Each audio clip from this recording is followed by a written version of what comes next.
Hello and welcome to official Xbox 360 Magazine's OXM report. And this week we're talking to Crytek about the spectacular 3D sci-fi shooter Crysis 2. Okay, so I'm here with Nathan Camarillo, who's the executive producer on Crysis 2.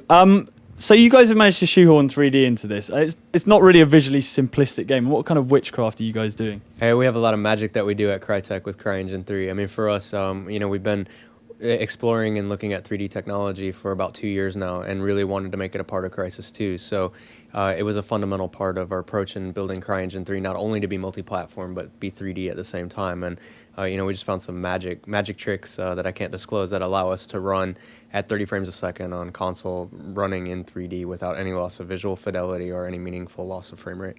And that 3D works really, really well with the scale of the game, because obviously these vast sort of vistas and stuff look absolutely brilliant in 3D. Yeah, all the close-up detail and all the detail that we put into the game world, as well as how far it goes and how deep it goes into the world. When you look at the television, it's your window into the Crysis world, and you feel how deep in 3D it is past that. And if you don't have a 3D TV, you're gonna have a great time playing Crysis 2. It still looks awesome. But if you do have a 3D TV, you'll get a whole new experience. And if you manage to go out later and buy a 3D television, keep your copy of Crysis 2, throw it back in, and it'll just blow your mind, playing it again in 3D. How early in the development process did you guys make that commitment to 3D? We made it well over, probably about a year ago at least. We really started putting the technology into Crysis 2 and then exploring all the nuances. It's not just as easy as making the world 3D. You also have to worry about the user interface and the information that you convey to the player and how that sits in the screen and how far does that sit in the screen. And there's a lot of interface issues that you have to solve to really make it robust and make it a mature 3D implementation, not just something that you're tacking in. So, it was a significant project in its own just to do that. So, very happy. In terms of playing the actual game, you guys have streamlined a lot of the suit powers and stuff. Tell me what you've got on the buttons now. Yeah, so the main thing is about having immediacy to the nanosuit, because you're in combat, intense combat with humans and aliens, and you need to make split-second decisions of hiding or throwing on armor because a grenade's flying at you. But not only that, it allows you to combo the suit together in new ways that you couldn't do in the original Crysis. So we still have all the same powers. It's just contextual. So tapping A instead of pressing and holding A does a power jump. You're able to sprint, but on top of this, you can always throw on cloak or armor with the shoulder buttons, and you can layer this in on top of the gameplay. So you can do crazy things like slide, come up from the slide, be sprinting, which is a power sprint, do a power jump, you're flying through the air, go cloak, people lose where you are, switch to a grenade, start cooking the grenade, turn on armor, and land right as the grenade blows up and, blow up two guys near you, and you survive because you have armor. And, you could never do any of those combinations in Crysis. And that's a complicated maneuver, but it is quite possible to do, and you'll see people doing it both in single-player and multiplayer, and they'll learn how to do this over time, just mastering the power of the nanosuit. It's not just stealth and armor. It's a really, really cool thing to wield into battle. You're a super soldier, but these aliens take quite a lot of punishment. There's some really hard bad guys in here.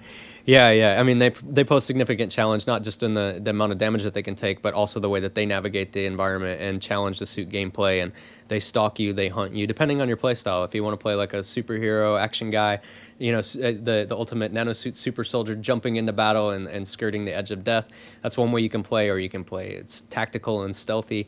But if you're playing stealthy, as an example, they need to be able to find you, they need to hunt you down, they need to search for you. And because of that, because there's so much vertical gameplay, they need to navigate that space as well. They're not just hiding behind cover and popping up and you're playing whack-a-mole. They come find you and they hunt you down. So it's a very challenging experience overall. The area you're showing at the moment, it feels very reminiscent of the old sort of Crysis. It's a little more open. We've seen a lot of the city streets, but you guys are adding more sort of open areas with a bit more sort of a countryside feel there? Yeah, so it's important for us to use all of these levers when we're building levels in Crysis 2 to throw them in different ways to make you comfortable, or deliver story to you, or open you up into areas where you can explore and experience the choreographed sandbox. So there's a lot of big open areas like Crysis 1. There's some linear segments that we use to tell story or get you to a really awesome set piece or moment that happens. We do this all over the game, all over the course of the single-player campaign, so you have a great experience the entire time, and it helps with pacing and the way that you experience the world. There's some pretty blockbuster sort of moments in the game. Is like Hollywood your target? We want to have these huge blockbuster moments with special effects. Like Crysis is known for that, and just these wow, amazing moments throughout the course of New York, and these happen all throughout the game. Not just what we're showing today. This is just one level, and there's like two huge moments in this level, and it just goes, or three huge moments in the level Dark Heart that we're showing today, and And we just have this in every level, everywhere. You know, it's entertainment. We're here to get you excited and blow you away with awesome graphics and awesome gameplay, and it's a real treat for us. Excellent, Nathan. Thank you very much. Yeah, no problem. Thank you. For the exclusive review of Crysis 2, pick up the latest copy of OXM on shop shelves now.